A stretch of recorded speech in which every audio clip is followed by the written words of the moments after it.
Good afternoon. ಇವತ್ತು ನಾವು ಮತ್ತೊಂದು ಪ್ರಮುಖ ಯುದ್ಧವಾಗಿರ್ತಕ್ಕಂತಹ ಆಂಗ್ಲೋ ಮೈಸೂರು ಯುದ್ಧಗಳ ಬಗ್ಗೆ ತಿಳ್ಕೊಳ್ಳೋಣ. ಇದಕ್ಕಿನ ಹಿಂದಿನ ತರಗತಿಯಲ್ಲಿ ನಾವು ಯಾವ ರೀತಿ ಭಾರತದಲ್ಲಿ ಬ್ರಿಟಿಷರು ಯುರೋಪಿಯನ್ ರಾಷ್ಟ್ರಗಳನ್ನ ತಮಗೆ ಪೈಪೋಟಿ ನೀಡ್ತಾ ಇದ್ದಂತಹ, ವ್ಯಾಪಾರದಲ್ಲಿ ಪೈಪೋಟಿ ನೀಡ್ತಾ ಇದ್ದಂತಹ ಯುರೋಪಿಯನ್ ರಾಷ್ಟ್ರಗಳಾದಂತಹ ಒಂದು ಪೋರ್ಚುಗೀಸರು ಮತ್ತೆ ಡಚ್ಚರು ಮೊದಲಿಗೆ ಓಡಿಸ್ಬಿಟ್ಟಿದ್ರು. ನೆಕ್ಸ್ಟ್ ಫ್ರೆಂಚರನ್ನ ಸೋಲಿಸುವ ಮೂಲಕ 1760ರ ವಾಂಡಿವಾಶ್ ಕದನದಲ್ಲಿ ಫ್ರೆಂಚರನ್ನ ಸೋಲಿಸುವ ಮೂಲಕ ಹೇಗೆ ಭಾರತದಲ್ಲಿ ಏಕೈಕ ಒಂದು ವ್ಯಾಪಾರವನ್ನ ಮಾಡ್ತಕ್ಕಂತಹ ರಾಷ್ಟ್ರವಾಗಿ ಉಳ್ಕೊಂಡು ತಮ್ಮ ಆಧಿಪತ್ಯವನ್ನ ಸ್ಥಾಪನೆ ಮಾಡ್ಕೊಂಡ್ರು ಅನ್ನೋದ್ರ ಬಗ್ಗೆ ತಿಳ್ಕೊಂಡಿದ್ವಿ.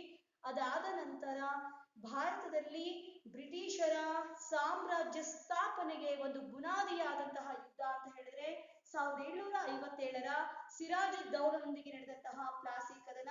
1764ರಲ್ಲಿ ಒಂದು ಒಕ್ಕೂಟ ಸೈನ್ಯವಾಗಿರ್ತಕ್ಕಂತಹ ಒಂದು ಬಕ್ಸಾರ್ ಕದನ ಅಂತಕ್ಕಂತಹ ಯುದ್ಧ ನಡೆಯಿತು. ಅದರಲ್ಲಿ ಮೀರ್ ಕಾಸಿಂ, ಶುಜಾ ಉದ್ದೌಲ್ ಮತ್ತೆ ಶಾ ಆಲಮ್ಮನ ಸೈನ್ಯವನ್ನು ಸೋಲಿಸುವ ಮೂಲಕ ಭಾರತದಲ್ಲಿ ಬ್ರಿಟಿಷರ ಸಾಮ್ರಾಜ್ಯದ ಒಂದು ಬುನಾದಿಯನ್ನ ಹಾಕಿದ್ರು ಅಂತ ಹೇಳ್ಬೋದು. ಹೀಗೆ ಬ್ರಿಟಿಷರು ಒಂದು ಬಂಗಾಳವನ್ನ ಸಂಪೂರ್ಣವಾಗಿ ವಶಪಡಿಸಿಕೊಂಡ ನಂತರ ಮತ್ತೊಂದು ಭಾರತೀಯ ಒಂದು ರಾಜ್ಯದ ಮೇಲೆ ತಮ್ಮ ಗಮನವನ್ನ ಹರಿಸಿದ್ರು. ಆ ರಾಜ್ಯವೇ ಮೈಸೂರು ರಾಜ್ಯವಾಗಿತ್ತು. ಹಾಗಿದ್ರೆ ಮೈಸೂರು ರಾಜ್ಯದ ಮೇಲೆ ಬ್ರಿಟಿಷರಿಗೆ ಯಾಕೆ ವೈರತ್ವ ಇತ್ತು? ಮತ್ತೆ ಮೈಸೂರು ರಾಜ್ಯವನ್ನ ಯಾರು ಆಳ್ವಿಕೆ ಮಾಡ್ತಾ ಇದ್ರು? ಆಂಗ್ಲೋ ಮೈಸೂರು, ಆಂಗ್ಲೋ ಅಂತ ಹೇಳಿದ್ರೆ ಬ್ರಿಟಿಷರು, ಮೈಸೂರು, ಆಂಗ್ಲೋ ಮೈಸೂರು ಯುದ್ಧಗಳು ಯಾರ ನಡುವೆ ಎಷ್ಟು ಬಾರಿ ನಡೆಯಿತು ಅನ್ನೋದು ಇವತ್ತಿನ ಒಂದು ಟಾಪಿಕ್ ನಮ್ದು. ನೋಡಿ, ಮೊದಲಿಗೆ ನಾವು ಮೈಸೂರಿನ ಬಗ್ಗೆ ಸ್ವಲ್ಪ ತಿಳ್ಕೊಳ್ಳೋಣ. ಸೊ ಮೈಸೂರು ಅಂತಕ್ಕಂಥದ್ದು 1399ರಿಂದ ಸಾಮಾನ್ಯ ಶಕ 1399ರಿಂದ ಒಡೆಯರ ಆಳ್ವಿಕೆಯಲ್ಲಿ ಇರುವಂತಹ ಒಂದು ರಾಜ್ಯವಾಗಿತ್ತು. ಒಂದ್ಸಗೆ ರಿಪೀಟ್ ಮಾಡ್ತಾ ಇದ್ದೀನಿ, 1399ರಿಂದ ಮೈಸೂರು ಸಂಸ್ಥಾನ ಎನ್ನುವಂತಹದ್ದು ಒಡೆಯರ ವಂಶದ ಆಳ್ವಿಕೆಯನ್ನ ಕಂಡಿರುವಂತಹ ಒಂದು ರಾಜ್ಯ. ಇವತ್ತಿಗೂ ಕೂಡ ನಮ್ಮ ಕರ್ನಾಟಕದಲ್ಲಿ ಮೈಸೂರು ಅಂತಕ್ಕಂಥದ್ದು ನಾವು ಸಾಂಸ್ಕೃತಿಕ ನಗರಿ ಅಂತ ಹೇಳಿ ಕರಿತಾ ಇದ್ದೀವಿ. ಸೊ ಮೈಸೂರು ಅನ್ನೋದು ನಮ್ಮ ಸಂಸ್ಕೃತಿಯ ಪ್ರತೀಕ ಅಂತ ಹೇಳಿ ಕರಿತಾ ಇದ್ದೀವಿ. ಇಂತಹ ಮೈಸೂರು ರಾಜ್ಯವನ್ನ ಇಂದಿಗೂ ಕೂಡ ಒಡೆಯರ ವಂಶಸ್ಥರು ಆಳ್ವಿಕೆಯನ್ನ ಮಾಡ್ತಿರೋದು ನಮ್ಗೆ ಗೊತ್ತಿರುವಂತಹ ವಿಷಯ.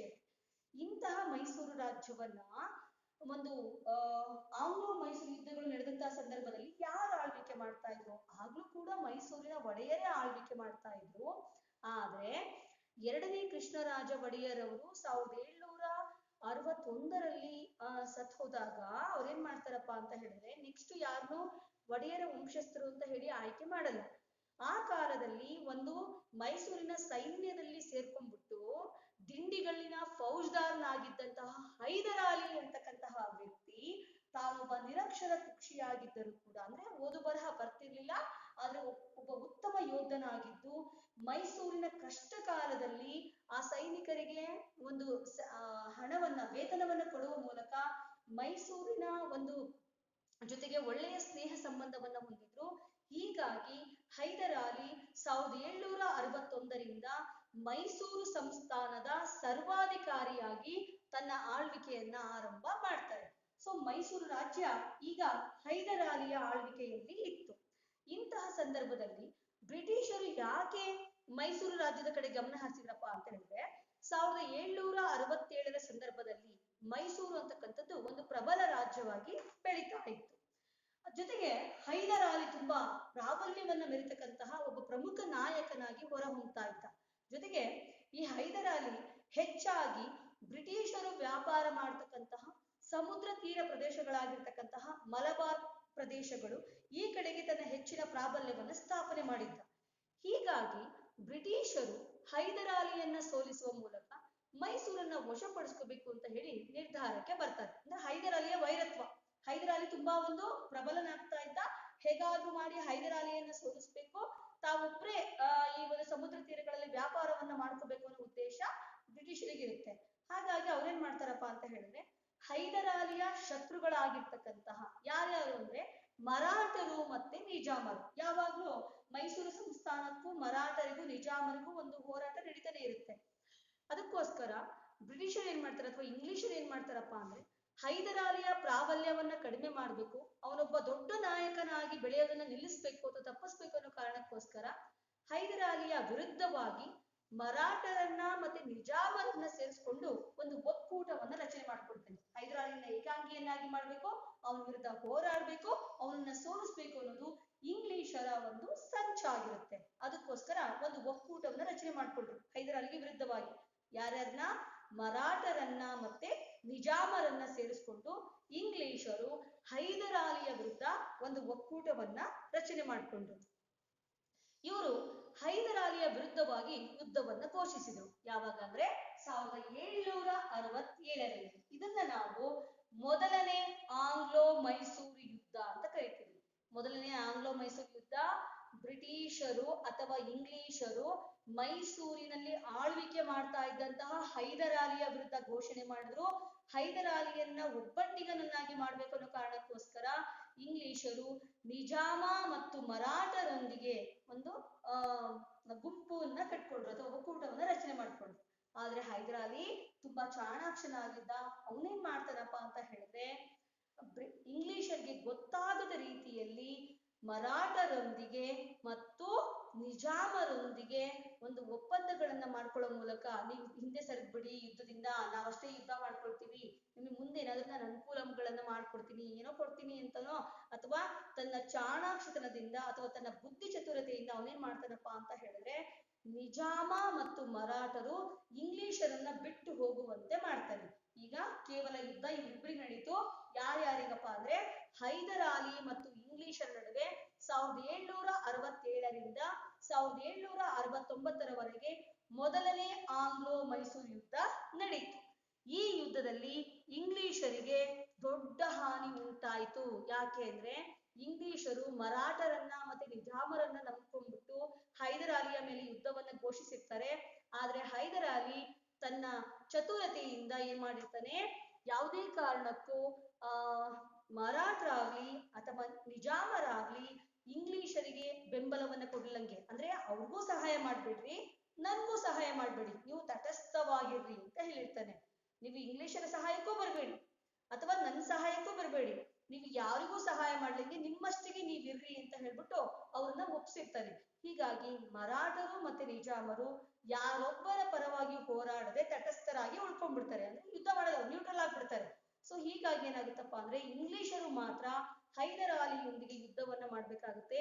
ಈ ಯುದ್ಧದಲ್ಲಿ ಹೈದರಾಲಿಯು ಇಂಗ್ಲಿಷರಿಗೆ ಭಾರಿ ಪ್ರಮಾಣದ ನಷ್ಟವನ್ನ ಉಂಟು ಮಾಡ್ತಾನೆ. ನೋಡಿ, ಇದುವರೆಗೂ ಇಂಗ್ಲಿಷರನ್ನ ಯಾರು ಸೋಲಿಸಿರ್ಲಿಲ್ಲ. 1769ರಲ್ಲಿ ಮೊದಲ ಬಾರಿಗೆ ಹೈದರಾಲಿಯ ತನ್ನ ಸಾಹಸದಿಂದ ತನ್ನ ಸಾಮರ್ಥ್ಯದಿಂದ ಇಂಗ್ಲಿಷರು ಸೋಲುವಂತೆ ಮಾಡಿದ. ಅಂದ್ರೆ ತುಂಬಾ ಹಾನಿ ಉಂಟು ಮಾಡ್ದ. ಆಗ ಇಂಗ್ಲಿಷರಿಗೆ ಭಯ ಶುರುವಾಯ್ತು. ನಾವು ಸೋತ್ ಬಿಡ್ತೀವಿ. ಅವ್ರು ತುಂಬಾ ಒಂಥರ ಪ್ರೆಷರ್ ಆಗಕ್ ಶುರುವಾಯ್ತು. ತುಂಬಾ ಒತ್ತಡದಲ್ಲಿ ಸಿಕ್ಕಾಕೊಂಡ್ಬಿಟ್ರು. ನಾವು ಇವ್ರು ನಂಬ್ಕೊಂಡು ಯುದ್ಧ ಶುರು ಮಾಡಿದ್ವಿ, ಇವ್ರು ಕೈ ಕೊಟ್ಟು ಹೋಗ್ಬಿಟ್ರಲ್ಲ ಮರಾಠರು ಮತ್ತೆ ನಿಜಾಮರು. ಹಾಗಾಗಿ ಯುದ್ಧವನ್ನ ಮುಂದುವರಿಸ್ಬೇಕೋ ಬೇಡವೋ ಅಂತ ಹೇಳಿ ತುಂಬಾ ಒತ್ತಡದಲ್ಲಿ ಸಿಲುಕ್ತಾರೆ. ಹಾಗಾಗಿ ನಾವು ಯುದ್ಧ ಮುಂದುವರ್ಸೋದ್ ಬೇಡ, ಹೈದರಾಲಿಯೊಂದಿಗೆ ಶಾಂತಿ ಒಪ್ಪಂದವನ್ನ ಮಾಡ್ಕೊಳ್ಳೋಕೆ ನಿರ್ಧಾರವನ್ನ ಮಾಡ್ತಾರೆ. ಒಂದು ಪೀಸ್ಫುಲ್ ಟ್ರೀಟಿ. 1769ರಲ್ಲಿ ಮೊದಲ ಬಾರಿಗೆ ಒಬ್ಬ ಭಾರತೀಯ ರಾಜನೊಂದಿಗೆ ಯುದ್ಧವನ್ನ ಮಾಡೋದ್ ಬೇಡ ಅಂತ ಹೇಳಿ ಶಾಂತಿಯುತ ಒಪ್ಪಂದಕ್ಕೆ ಸಹಿ ಹಾಕ್ತಾರೆ. ಇದು ಮದ್ರಾಸ್ನಲ್ಲಿ ನಡೆದಂತಹ, ಚೆನ್ನೈ ಅಂದ್ರೆ ಮದ್ರಾಸ್ನಲ್ಲಿ ನಡೆದಂತಹ ಒಪ್ಪಂದವಾಗಿತ್ತು. ಹಾಗಾಗಿ ಇದನ್ನ ನಾವು ಮದ್ರಾಸ್ ಒಪ್ಪಂದ ಅಂತ ಹೇಳಿ ಕರಿತಾ ಇದ್ದೀವಿ. 1769ರಲ್ಲಿ ಹೈದರಾಲಿ ಮತ್ತು ಬ್ರಿಟಿಷರ ನಡುವೆ ಮೊದಲನೇ ಆಂಗ್ಲೋ ಮೈಸೂರು ಯುದ್ಧದ ಅಂತ್ಯದಲ್ಲಿ ಮಾಡಿಕೊಂಡಂತಹ ಒಪ್ಪಂದವಾಗಿತ್ತು. ಒಂದ್ ಮಾರ್ಕ್ ಕೇಳ್ತಾರೆ, ಮೊದಲ ಆಂಗ್ಲೋ ಮೈಸೂರು ಯುದ್ಧವನ್ನ ಕೊನೆಗಾಣಿಸಿದ ಒಪ್ಪಂದ ಯಾವುದು ಅಂತ ಹೇಳಿದ್ರೆ ಮದ್ರಾಸ್ ಒಪ್ಪಂದ ಅಂತ ಹೇಳಿ ಬರೀರಿ. 1769. ಸೊ ಶಾಂತಿ ಒಪ್ಪಂದವನ್ನ ಮಾಡ್ಕೊಳ್ತಾರೆ.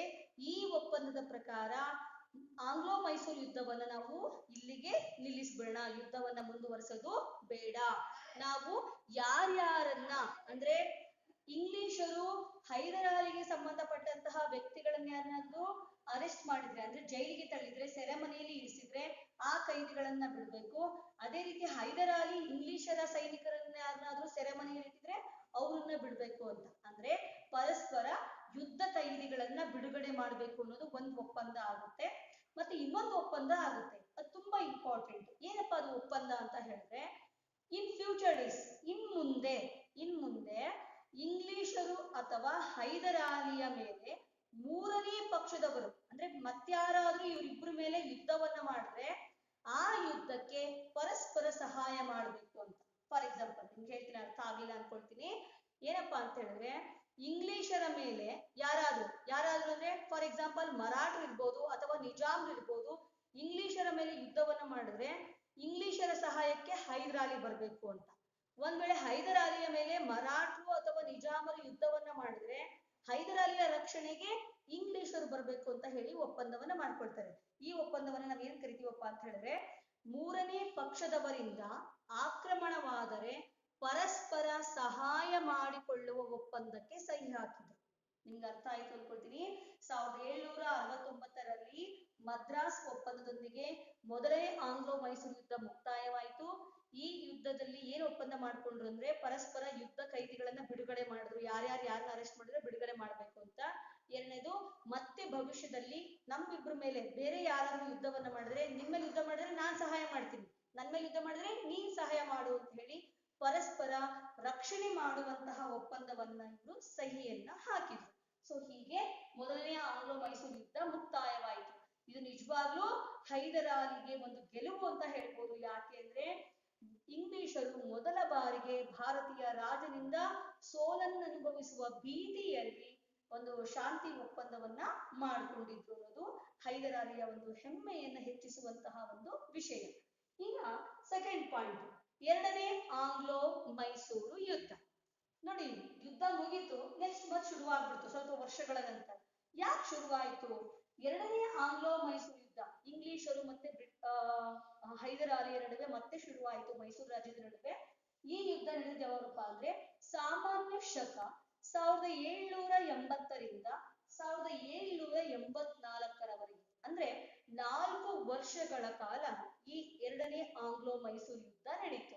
ಈ ಯುದ್ಧ ನಡೀಲಿಕ್ಕೆ ಕಾರಣ ಏನಪ್ಪಾ ಅಂದ್ರೆ, ಮೊದಲನೇ ಆಂಗ್ಲೋ ಮೈಸೂರು ಯುದ್ಧದ ಒಪ್ಪಂದವನ್ನ ಕಡೆಗಣಿಸಿದ್ದಕ್ಕಾಗಿ ಈ ಯುದ್ಧ ನಡೀತು. ಯಾರು ಕಡೆಗಣಿಸಿದ್ರು? 1770 ಇಸ್ವಿ 1770 ಇಸ್ವಿ ಅಂದ್ರೆ ಬರೀ ಮದ್ರಾಸ್ ಒಪ್ಪಂದ ಮುಕ್ತಾಯವಾಗಿ ಕೇವಲ 1 ವರ್ಷಕ್ಕೆ ಏನಾಯ್ತಪ್ಪ ಅಂದ್ರೆ 1770ರಲ್ಲಿ ಮರಾಠರು ಮೈಸೂರಿನ ಮೇಲೆ ಆಕ್ರಮಣವನ್ನ ಮಾಡ್ಬಿಟ್ರು. ಮರಾಠರು ಸುಮ್ನೆ ಅವತ್ತು ನಾವು ಇಂಗ್ಲಿಷ್ ಜೊತೆ ಸೇರ್ಕೊಂಡು ಯುದ್ಧವನ್ನ ಮಾಡ್ತಾ ಇದ್ವಿ, ನೀವು ತಟಸ್ಥವಾಗಿರುವಂತೆ ಹೇಳಿದ್ರೆ ನಮ್ಗೇನು ಲಾಭಗಳನ್ನ ಕೊಡ್ಲಿಲ್ಲ ಅಂತ ಹೇಳ್ಬಿಟ್ಟು ಮರಾಠರು ಏನ್ ಮಾಡಿದ್ರಪ್ಪ ಅಂದ್ರೆ ಮೈಸೂರು ರಾಜ್ಯದ ಮೇಲೆ ಆಕ್ರಮಣವನ್ನ ಮಾಡಿದ್ರು. ಆಗ ಹೈದರಾಲಿ ಏನ್ ಎಕ್ಸ್ಪೆಕ್ಟ್ ಮಾಡ್ತಾನಪ್ಪ ಅಂದ್ರೆ, ಮದ್ರಾಸ್ ಒಪ್ಪಂದದ ಪ್ರಕಾರ ಮರಾಠರಾಗ್ಲಿ ಅಥವಾ ನಿಜಾಮರಾಗ್ಲಿ ನನ್ ಮೇಲೆ ಯುದ್ಧವನ್ನ ಮಾಡಿದಾಗ ಬ್ರಿಟಿಷರು ನನ್ನ ಸಹಾಯಕ್ಕೆ ಬರ್ತಾರೆ ಅಂತ ಅನ್ಕೊಂಡಿರ್ತಾನೆ. ಆದ್ರೆ 1770ರಲ್ಲಿ ಮರಾಠರು ಮೈಸೂರಿನ ಮೇಲೆ ದಾಳಿ ಮಾಡಿದಾಗ ಬ್ರಿಟಿಷರು ಅಥವಾ ಇಂಗ್ಲಿಷರು ಹೈದರಾಲಿಯ ರಕ್ಷಣೆಗೆ ಬರಲಿಲ್ಲ. ಇದರಿಂದ ಹೈದರಾಲಿಗೆ ಮೊದಲನೇ ಒಂದು ಶಾಕ್ ಆಗಿತ್ತು. ಅದು ಅವನಿಗೆ ತುಂಬಾ ವಿಚಿತ್ರ ಅನಿಸ್ತು. ಯಾಕೆಂದ್ರೆ ನಾವು ಒಪ್ಪಂದ ಮಾಡ್ಕೊಂಡಿದ್ವಿ, ಆ ಒಪ್ಪಂದವನ್ನ ಇಂಗ್ಲಿಷರು ಧಿಕ್ಕರಿಸ್ಬಿಟ್ಟಿದ್ದಾರೆ. ನನ್ನ ಸ್ನೇಹ ಸಂಬಂಧವನ್ನು ಇಟ್ಕೊಂಡಿದ್ರು ಕೂಡ ನನಗೆ ಅವರು ಮರಾಠರ ವಿರುದ್ಧ ಸಹಾಯಕ್ಕೆ ಬರ್ಲಿಲ್ಲ ಅಂತ ಹೇಳ್ಬಿಟ್ಟು ಅವನು ಅನ್ಎಕ್ಸ್ಪೆಕ್ಟೆಡ್ ದಾಳಿ ಆಗಿರುತ್ತೆ, ಅವನು ಯೋಚನೆ ಮಾಡಿರಲ್ಲ, ನಿರೀಕ್ಷಿತ ದಾಳಿ ಆಗಿರುತ್ತೆ. ಇದ್ದಕ್ಕಿದ್ದಂಗೆ ಮರಾಠರು ಅವನ ಮೇಲೆ ದಾಳಿಯನ್ನ ಮಾಡಿರ್ತಾರೆ. ಹಾಗಾಗಿ ಅವರಿಗೆ ಅಪಾರವಾದ ಒಂದು ಕಪ್ಪ ಕಾಣಿಕೆಯನ್ನ ಕೊಟ್ಬಿಟ್ಟು ಅವನು ಶಾಂತಿ ಒಪ್ಪಂದವನ್ನ ಮಾಡ್ಕೊಳ್ತಾನೆ, ಯುದ್ಧ ಆಗ್ಲನ್ನು ನೋಡ್ಕೊಳ್ತಾನೆ. ಆದ್ರೆ ಒಂದು ನಿರ್ಧಾರವನ್ನ ಮಾಡ್ತಾನೆ, ಇಲ್ಲಿ ನನ್ನ ನಿಜವಾದ ಶತ್ರುಗಳು ಯಾರು ಅಂದ್ರೆ ಅದು ಇಂಗ್ಲಿಷರು ಮಾತ್ರ. ಇಂಗ್ಲಿಷರಿಗೆ ಸರಿಯಾದ ಬುದ್ಧಿಯನ್ನು ನಾನು ಕಲಿಸ್ಲೇಬೇಕು. ಯಾಕೆಂದ್ರೆ ಅವ್ರು ನಂಬಿಕೆ ದ್ರೋಹಿಗಳು. ನಾವು ಮದ್ರಾಸ್ ಒಪ್ಪಂದದ ಪ್ರಕಾರ ನನಗೆ ಅವ್ರ ಸಹಾಯಕ್ಕೆ ಬರ್ಬೇಕಾಗಿತ್ತು, ಆದ್ರೆ ಸಹಾಯವನ್ನ ಅವ್ರು ಕೊಟ್ಟಿಲ್ಲ. ಹೀಗಾಗಿ ನನ್ನ ನಿಜವಾದ ವೈರಿಗಳು ಅಥವಾ ಶತ್ರುಗಳು ಅಂತ ಇದ್ರೆ ಅದು ಕೇವಲ ಇಂಗ್ಲಿಷರು ಅಂತ ಹೇಳಿ ನಿರ್ಧಾರವನ್ನ ಮಾಡ್ಬಿಡ್ತಾನೆ. ಸೊ ಇದಕ್ಕೋಸ್ಕರ ಅವನು ಒಂದು ಅವಕಾಶಕ್ಕೋಸ್ಕರ ಕಾಯ್ತಾ ಇರ್ತಾನೆ. ಒಂದು ಒಳ್ಳೆ ಅವಕಾಶ ಸಿಗ್ಲಿ, ನಾನು ಬ್ರಿಟಿಷರಿಗೆ ಬುದ್ಧಿ ಕಲಿಸ್ತೀನಿ, ಯಾಕೆಂದ್ರೆ ಅವ್ರು ನನಗೆ ಸೈನಿಕ ಸಹಾಯವನ್ನ ನೀಡಿಲ್ಲ ಅಂತ ಹೇಳಿ ಯೋಚನೆಯನ್ನ ಮಾಡ್ತಾ ಇರ್ತಾನೆ. ಸೊ ಹೈದರಾಲಿ ಯಾವಾಗೂ ಅನ್ಕೊಳ್ತಾ ಇರ್ತಾನೆ, ಬ್ರಿಟಿಷರು ಕೇವಲ ಭಾರತಕ್ಕೆ ಬಂದಿದ್ದು ವ್ಯಾಪಾರ ಮಾಡೋಕ್ಕೋಸ್ಕರ. ಸೊ ತಕ್ಕಡಿ ಹಿಡಿಯುವ ಕೈಗಳು ತಕ್ಕಡಿಯನ್ನು ಹಿಡಿದು ವ್ಯಾಪಾರ ಮಾಡ್ಬೇಕೆ ಹೊರತು ಖಡ್ಗವನ್ನ ಹಿಡಿದು ದೇಶವನ್ನ ಆಳೋಕೆ ಬರಬಾರ್ದು. ಹಾಗಾಗಿ ಅವರು ವ್ಯಾಪಾರಕ್ಕೆ ಮಾತ್ರ ಸೀಮಿತವಾಗಿರ್ಬೇಕು. ನಮ್ಮ ಮೇಲೆ ಅಧಿಕಾರವನ್ನ ಚಲಾಯಿಸಲಿಕ್ಕೆ ಬಂದ್ರೆ ಅವ್ರನ್ನ ನಾವು ದೇಶ ಬಿಟ್ಟು ಓಡಿಸ್ಬೇಕು ಅಂತ ಹೇಳಿ ಹೈದರಾಲಿ ನಿರ್ಧಾರವನ್ನ ಮಾಡಿದ್ದ. ಒಂದು ಅವಕಾಶ ಸಿಗ್ಲಿ ಅವ್ರ ಮೇಲೆ ಜಗಳ ಆಡಕ್ಕೆ ಅಂತ ಹೇಳಿ ಕಾಯ್ತಾ ಇದ್ದ. ಇಂತಹ ಸಂದರ್ಭದಲ್ಲಿ ಹೈದರಾಲಿಗೆ ಇಂಗ್ಲಿಷರ ವಿರುದ್ಧ ಹೋರಾಡಲಿಕ್ಕೆ ಒಂದು ಒಳ್ಳೆಯ ಅವಕಾಶ ಸಿಕ್ಕೇ ಬಿಡ್ತು. ಏನಪ್ಪಾ ಅದು ಅವಕಾಶ ಅಂತ ಹೇಳಿದ್ರೆ, ಹೈದರಾಲಿ ಯಾವಾಗ್ಲೂ ಕೂಡ ಫ್ರೆಂಚರನ್ನ ತನ್ನ ಸ್ನೇಹಿತರು ಅಂತ ಅನ್ಕೊಂಡಿದ್ದ. ಯಾಕೆಂದ್ರೆ ಹೈದರಾಲಿ ಎಷ್ಟೋ ಯುದ್ಧಗಳಲ್ಲಿ ತಾನು ಮಾಡಿದಂತಹ ಯುದ್ಧಗಳಲ್ಲಿ ಫ್ರೆಂಚ್ ಸೈನಿಕರನ್ನ ಸೇರಿಸ್ಕೊಂಡಿರ್ತಾನೆ. ಫ್ರೆಂಚರ ಸೈನ್ಯದಿಂದನೇ ತನ್ನ ಸೈನ್ಯಕ್ಕೆ ತರಬೇತಿಯನ್ನ ಕೊಡಿಸಿರ್ತಾನೆ. ಮತ್ತೆ ತುಂಬಾ ಒಂದು ಫ್ರೆಂಚರೊಂದಿಗೆ ಉತ್ತಮ ವ್ಯಾಪಾರ ಸಂಬಂಧವನ್ನ ಹೊಂದಿರ್ತಾನೆ. ಮತ್ತೆ ಫ್ರೆಂಚರನ್ನ ತನ್ನ ಸ್ನೇಹಿತರು ಅಂತ ಅನ್ಕೊಂಡಿರ್ತಾನೆ. ಇಂತಹ ಸಂದರ್ಭದಲ್ಲಿ ಫ್ರೆಂಚರ ವಸಾಹತು ಅಂದ್ರೆ ಭಾರತದಲ್ಲಿ ಅವರ ಒಂದು ವ್ಯಾಪಾರಿ ಕೇಂದ್ರವಾಗಿರ್ತಕ್ಕಂತಹ ಮಾಹೆ, ಫ್ರೆಂಚರ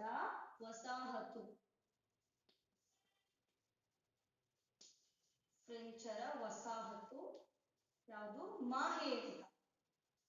ಮಾಹೆ ಎಂಬ ಪ್ರದೇಶವನ್ನ ಇಂಗ್ಲಿಷರು ವಶಪಡಿಸಿಕೊಂಡು ಬಿಟ್ಟರು. ಯಾವಾಗಪ್ಪ ಅಂದ್ರೆ 1780ನೇ ಇಸ್ವಿಯಲ್ಲಿ. ಇಂಗ್ಲಿಷರ ಮೇಲೆ ಮೊದಲೇ ಹೈದರಾಲಿಗೆ ತುಂಬಾ ಕೋಪ ಇತ್ತು.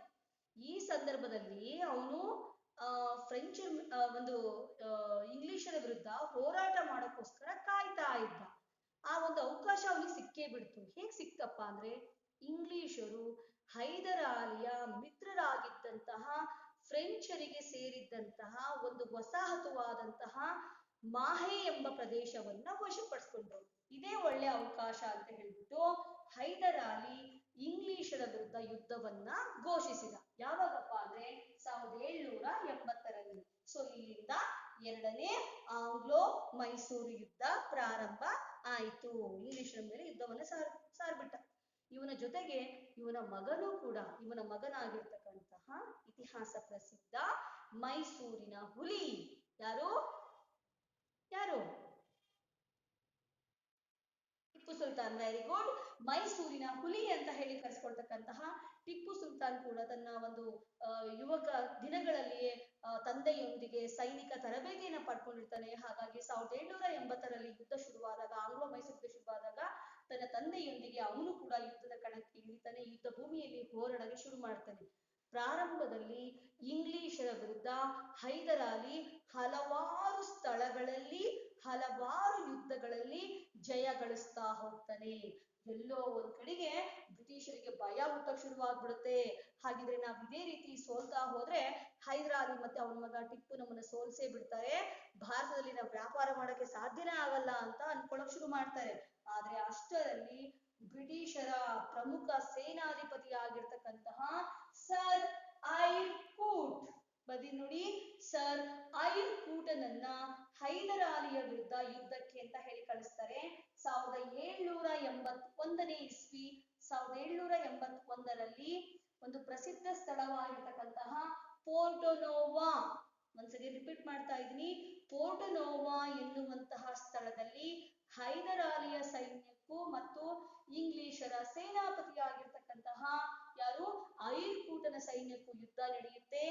ಈ ಯುದ್ಧದಲ್ಲಿ ಸರ್ ಐರ್ ಕೂಟ್, ಅವನ ಫುಲ್ ಹೆಸರು ಸರ್ ಐರ್ ಕೂಟ್ ಅಂತ ಹೇಳ್ಬಿಟ್ಟು, ಸರ್ ಐರ್ ಕೂಟ್ ಹೈದರಾಲಿಯನ್ನ ಸೋಲಿಸಿ ಬಿಡ್ತಾನೆ. ಇದುವರೆಗೂ ಹೈದರಾಲಿ ಸೋತಿರ್ಲಿಲ್ಲ, ಅವನು ತುಂಬಾ ಚೆನ್ನಾಗಿ ಯುದ್ಧವನ್ನ ಮಾಡ್ತಾ ಇದ್ದ. ಆದ್ರೆ ಸರ್ ಐರ್ ಕೂಟ್ ಮಾತ್ರ 1781ರ ಪೋರ್ಟೊನೋವಾ ಎನ್ನುವಂತಹ ಕದನದಲ್ಲಿ ಹೈದರಾಲಿಯನ್ನ ಸೋಲಿಸ್ಬಿಡ್ತಾನೆ. ಸೋತೋದ ನಂತರ ಹೈದರಾಲಿ ತುಂಬಾ ಒಂದು ಕಾಯಿಲೆಗೆ ಬೀಳ್ತಾನೆ. ಅವನಿಗೆ ತುಂಬಾ ಹುಷಾರಿಲ್ಲಂಗಾಗುತ್ತೆ. ಯಾಕೆ ಹುಷಾರಿಲ್ಲಂಗಾಗುತ್ತೆ ಅಂದ್ರೆ, ಹೈದರಾಲಿಗೆ ಕ್ಯಾನ್ಸರ್ ಬಂದಿರುತ್ತೆ, ಅರ್ಬುದ, ಮೇ ಬಿ ಬೆನ್ನು ಹುಣ್ಣಿನ ಕ್ಯಾನ್ಸರ್ ಅಂತ ಹೇಳ್ಬಿಟ್ಟು ನರಸಿಂಗಾಯಿಪೇಟೆ ಎನ್ನುವ ಸ್ಥಳದಲ್ಲಿ 1782ರಲ್ಲಿ ಇನ್ನು ಎರಡನೇ ಆಂಗ್ಲೋ ಮೈಸೂರು ಯುದ್ಧ ನಡೆಯುತ್ತಿರುವಂತಹ ಸಂದರ್ಭದಲ್ಲಿ ಹೈದರಾಲಿ ಮರಣವನ್ನ ಹೊಂದಿರ್ತಾನೆ. ಯುದ್ಧ ಶುರುವಾಗಿರುತ್ತೆ, 81ರಲ್ಲಿ ಸೋತೋದ್ಮೇಲೆ ಅವನಿಗೆ ಹುಷಾರ್ ತಪ್ಪದಾಗ ಗೊತ್ತಾಗುತ್ತೆ ಅವನಿಗೆ ಬೆನ್ನು ಹುಣ್ಣಿನ ಕ್ಯಾನ್ಸರ್ ಇದೆ ಅಂತ ಹೇಳ್ಬಿಟ್ಟು.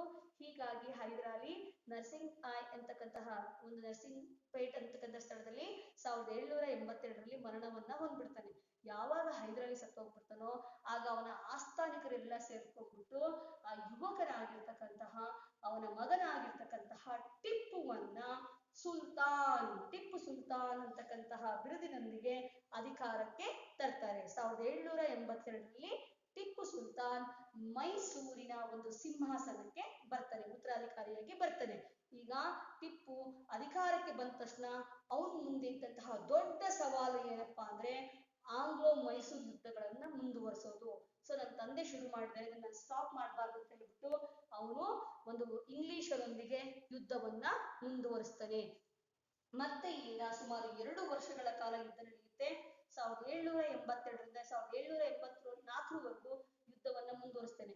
ಒಂದ್ಸರಿ ಇವ್ರು ಸೋತ್ರೆ, ಒಂದ್ಸರಿ ಅವ್ರು ಗೆಲ್ತಾರೆ, ಒಂದ್ಸರಿ ಅವ್ರು ಸೋತ್ರೆ, ಒಂದ್ಸರಿ ಇವ್ರು ಗೆಲ್ತಾರೆ. ಈ ರೀತಿ ಯುದ್ಧ ಮುಂದುವರಿತಾನೆ ಇರುತ್ತೆ.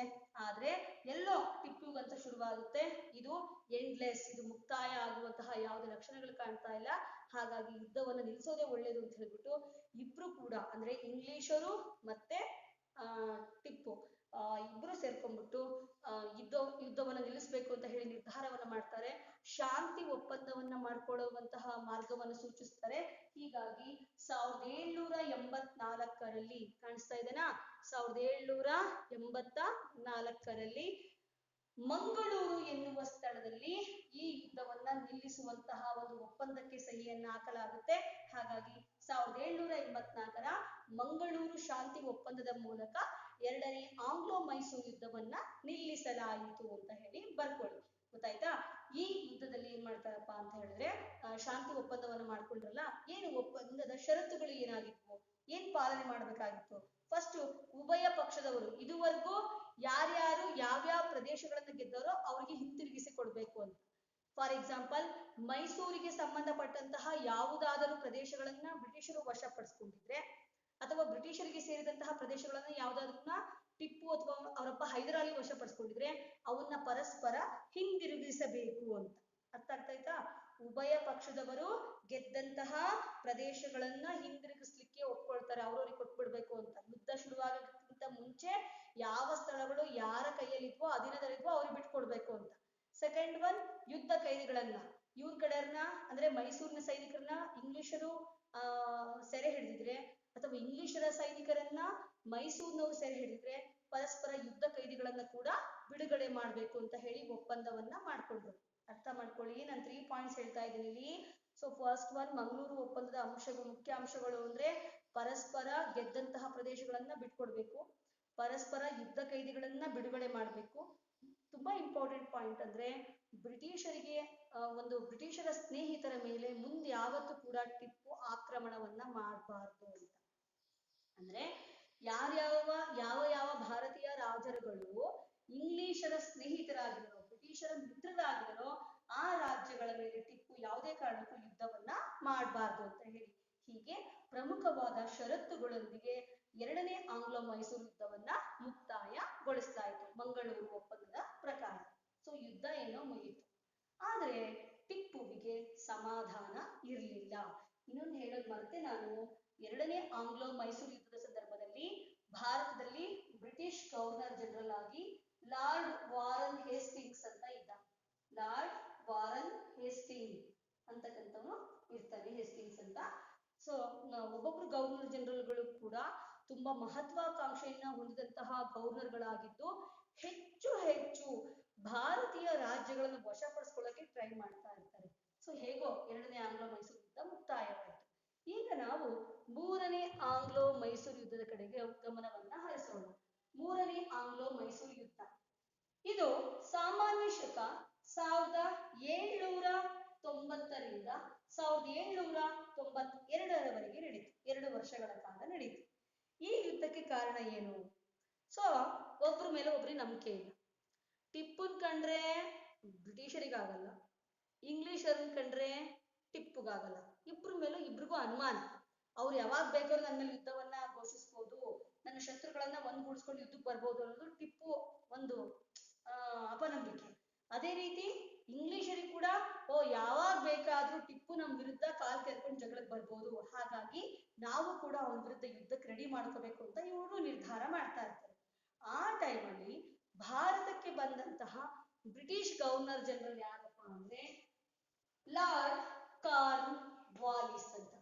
ಲಾರ್ಡ್ ಕಾರ್ನ್ ವಾಲಿಸ್ ಅಂತಕ್ಕಂಥವನು ಬ್ರಿಟಿಷ್ ಗವರ್ನರ್ ಜನರಲ್ ಆಗಿತ್ತು. ಇವನ ಉದ್ದೇಶನೇ ಟಿಪ್ಪುವನ್ನ ಸೋಲಿಸೋದಾಗಿತ್ತು. ಯಾಕೆಂದ್ರೆ ಎಲ್ಲ ಭಾರತೀಯ ರಾಜ್ಯಗಳು ಬ್ರಿಟಿಷರಿಗೆ ಫೇವರ್ ಆಗಿದ್ರು, ಅಂದ್ರೆ ಅವ್ರು ಹೇಳ್ದಂಗೆ ಕೇಳ್ತಾ ಇದ್ರು. ಆದ್ರೆ ಟಿಪ್ಪು ಮಾತ್ರ ಬ್ರಿಟಿಷರನ್ನ ಸಂಪೂರ್ಣವಾಗಿ ವಿರೋಧಿಸ್ತಾ ಇದ್ದ. ಅವ್ರನ್ನ ದೇಶದಿಂದ ಹೊಡೆದೋಡಿಸ್ಬೇಕು ಅನ್ನೋದು ಅವ್ರ ಉದ್ದೇಶ ಆಗಿತ್ತು. ಯಾಕೆಂದ್ರೆ ಇವರು ನಮ್ಮ ಭಾರತೀಯ ರಾಜ್ಯಗಳಲ್ಲಿ ಹಸ್ತಕ್ಷೇಪವನ್ನ ಮಾಡ್ತಾ ಇದ್ದಾರೆ, ನಮ್ಗೆ ಸ್ವತಂತ್ರವಾಗಿ ಇರ್ಲಿಕ್ಕೆ ಬಿಡ್ತಾ ಇಲ್ಲ ಅನ್ನೋದು ಅವನ ಒಂದು ನಂಬಿಕೆ ಆಗಿತ್ತು. ಸೊ ಹಾಗಾಗಿ ಯಾವಾಗ್ಲೂ ಕೂಡ ಟಿಪ್ಪು ಇಂಗ್ಲಿಷರನ್ನ ದ್ವೇಷಿಸ್ತಾ ಇದ್ದ.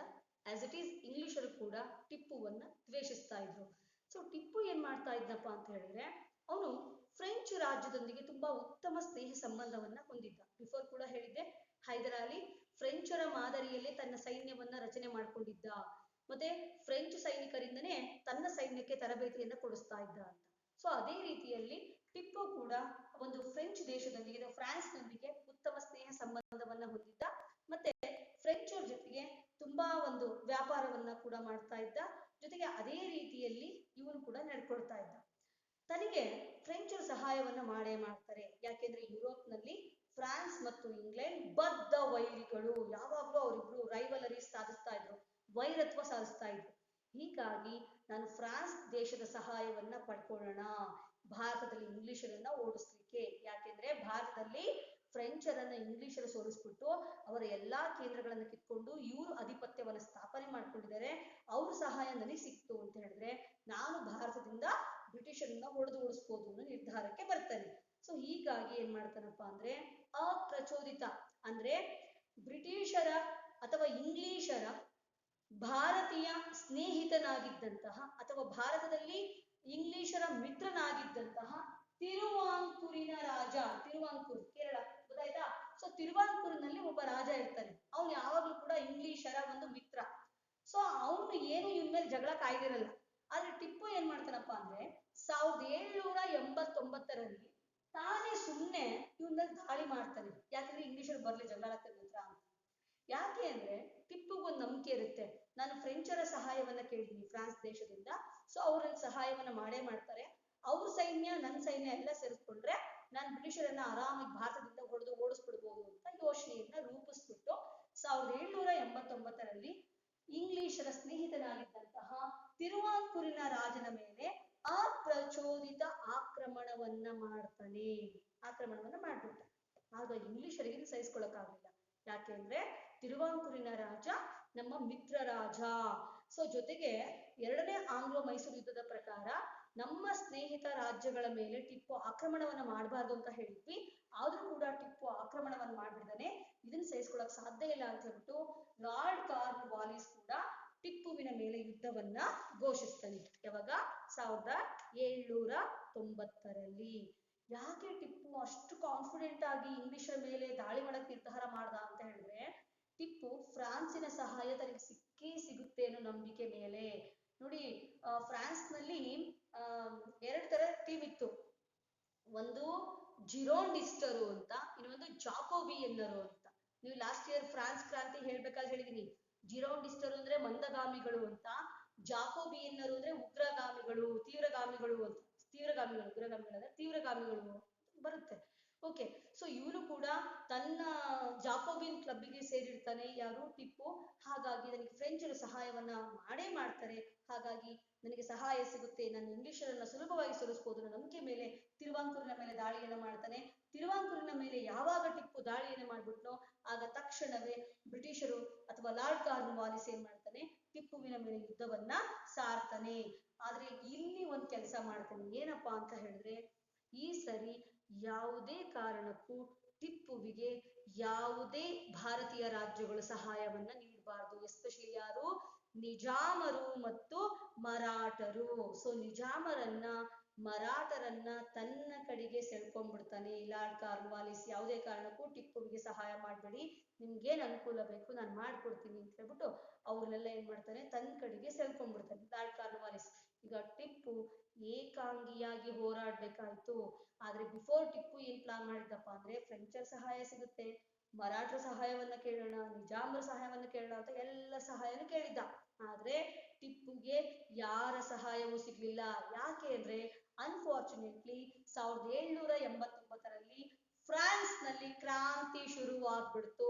ಹಾಗಾಗಿ ಫ್ರಾನ್ಸ್ ದೇಶದಿಂದ ಯಾವುದೇ ಸೈನ್ಯ ಸಹಾಯ, 16ನೇ ಲೂಯಿ ಪ್ರಾಮಿಸ್ ಮಾಡಿರ್ತಾನೆ, ಯಾವುದೇ ಸೈನ್ಯ ಸಹಾಯ ಟಿಪ್ಪುವಿಗೆ ಸಿಗ್ಲಿಲ್ಲ. ಜೊತೆಗೆ ಮರಾಠರು ಮತ್ತೆ ನಿಜಾಮರು ಕೂಡ ಕಾರ್ನ್ ವಾಲಿಸ್ನೊಂದಿಗೆ ಒಪ್ಪಂದ ಒಪ್ಪಂದವನ್ನ ಮಾಡಿಕೊಂಡು ಟಿಪ್ಪುವಿಗೆ ಸಹಾಯವನ್ನ ಮಾಡಲಿಲ್ಲ. ಈಗ ಟಿಪ್ಪು ಏಕಾಂಗಿಯಾಗಿ ಹೋರಾಡಬೇಕಾಯಿತು. ಸೊ 1792ರಲ್ಲಿ ಲಾರ್ಡ್ ಕಾರ್ನ್ವಾಲಿಸ್ ತನ್ನ ಇಂಗ್ಲಿಷ್ ಸೈನ್ಯದ ಸಹಾಯದಿಂದ ಟಿಪ್ಪುವಿನ ರಾಜಧಾನಿಯಾಗಿದ್ದಂತಹ ಮೈಸೂರಿನ ರಾಜಧಾನಿಯಾಗಿದ್ದಂತಹ ಶ್ರೀರಂಗಪಟ್ಟಣವನ್ನ ವಶಪಡಿಸ್ಕೊಳ್ತಾನೆ. ಯಾವಾಗ ಟಿಪ್ಪುವಿನ ರಾಜಧಾನಿಯನ್ನೇ ವಶಪಡಿಸ್ಕೊಳ್ಳಾಯಿತು ಆಗ ಅನಿವಾರ್ಯವಾಗಿ ಟಿಪ್ಪು ಸೋಲನ್ನ ಒಪ್ಕೋಬೇಕಾಗುತ್ತೆ, ಶಾಂತಿ ಒಪ್ಪಂದಕ್ಕೆ ಸಿದ್ಧನಾಗಬೇಕಾಗುತ್ತೆ. ಹೀಗಾಗಿ ತನ್ನಲ್ಲಿ ಶಕ್ತಿ ಸಾಮರ್ಥ್ಯಗಳು ಇದ್ರೂ ಕೂಡ ಟಿಪ್ಪು 1792ರಲ್ಲಿ ಇಂಗ್ಲಿಷರೊಂದಿಗೆ ಅಂದ್ರೆ ಲಾರ್ಡ್ ಕಾರ್ನ್ವಾಲಿಸರೊಂದಿಗೆ ಶ್ರೀರಂಗಪಟ್ಟಣ ಒಪ್ಪಂದವನ್ನ ಮಾಡಿಕೊಂಡ. ಇದು ಭಾರತದ ಇತಿಹಾಸದಲ್ಲಿಯೇ ತುಂಬಾ ಅವಮಾನಕರವಾದಂತಹ ಒಪ್ಪಂದ ಅಂತ ಹೇಳಿ ನಾವು ಪರಿಗಣಿಸ್ತಾ ಇದ್ದೇವೆ. ಟಿಪ್ಪುವಿನ ಒಂದು ಜೀವನದಲ್ಲಿ ಒಂದು ಕಪ್ಪು ಚುಕ್ಕೆ ಅಂತ ಹೇಳ್ಬೋದು. ಯಾಕೆ ಅಂದ್ರೆ ಅಷ್ಟೊಂದು ಅವಮಾನಕರವಾದ ಒಪ್ಪಂದವಾಗಿತ್ತು. ಟಿಪ್ಪು ಮೂರನೇ ಆಂಗ್ಲೋ ಮೈಸೂರು ಯುದ್ಧದಲ್ಲಿ ಸೋತು ಬ್ರಿಟಿಷರೊಂದಿಗೆ ಶಾಂತಿ ಒಪ್ಪಂದಕ್ಕೆ ಸಹಿಯನ್ನ ಹಾಕ್ತಾನೆ. ಈ ಒಪ್ಪಂದದ ಪ್ರಕಾರ ಟಿಪ್ಪು ತನ್ನ ಅರ್ಧ ರಾಜ್ಯವನ್ನ ಬ್ರಿಟಿಷರಿಗೆ ಬಿಟ್ಟು ಕೊಡಬೇಕಾಯಿತು. ಒಂದ್ಸಲ ರಿಪೀಟ್ ಮಾಡ್ತಾ ಇದ್ದೀನಿ, ವೆರಿ ಇಂಪಾರ್ಟೆಂಟ್ ಕ್ವೆಶನ್ ಇದು. ಶ್ರೀರಂಗಪಟ್ಟಣ ಒಪ್ಪಂದ, ಮೂರನೇ ಆಂಗ್ಲೋ ಮೈಸೂರು ಯುದ್ಧವನ್ನ ಕೊನೆಗಾಣಿಸಿದ ಒಪ್ಪಂದ ಯಾವುದು ಅಂತ ಕೇಳ್ತಾರೆ, ಶ್ರೀರಂಗಪಟ್ಟಣ ಒಪ್ಪಂದ ಅಂತ ಬರೀಬೇಕು. ಮತ್ತೆ ಇನ್ನೊಂದು 2 ಮಾರ್ಕ್ಸ್ ಕ್ವಶನ್ ಕೇಳ್ತಾರೆ, ಏನಪ್ಪಾ ಅಂದ್ರೆ ಶ್ರೀರಂಗಪಟ್ಟಣ ಒಪ್ಪಂದದ ಮುಖ್ಯಾಂಶಗಳು ಏನು ಅಂತ ಹೇಳಿ ಗ್ಯಾರಂಟಿ ಕ್ವಶನ್ ಕೇಳ್ತಾರೆ, 2 ಅಂಕಕ್ಕೆ ಬರುತ್ತೆ. ಸೊ ಶ್ರೀರಂಗಪಟ್ಟಣ ಒಪ್ಪಂದ ಯಾರ್ಯಾರ ನಡುವೆ ನಡೆಯಿತು? ಟಿಪ್ಪು ಮತ್ತೆ ಇಂಗ್ಲಿಷರ ನಡುವೆ ನಡೆಯಿತು.